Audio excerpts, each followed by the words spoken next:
At by din na nga for today's video ay kami mangunguha ng suso. Dito lamang yan sa amin sa Ilaya. Sakto ay wala kaming pangulam kaya naman kami sinipag manguha lamang dito ng suso.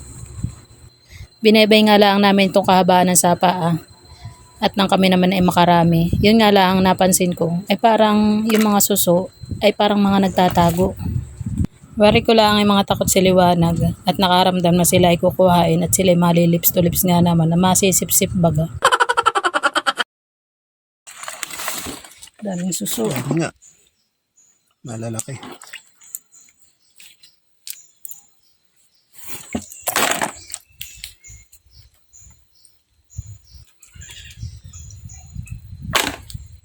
Alisin lang yung daon-daon.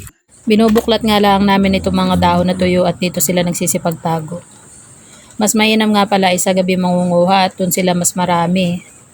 Yun nga lang ay wala kami makakasama talaga sa pangunguha sa gabi. At ang mga tao dito ay mga pagod na sa umaga.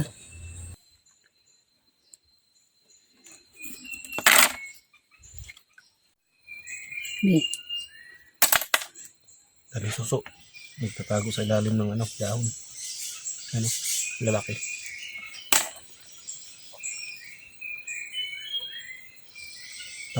Ito nga pala, hindi muna namin lulutuin at mga 2 araw muna ang aming palilipasin para naman mawala daw yung mga dumi-dumi. Ang tawag sa amin ay tatabagin muna.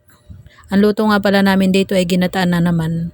Ay wala ditong ibang luto at dito ay mas masarap talaga ay ginataan. Pa namin marami. Oo, sa mga kuya ulan.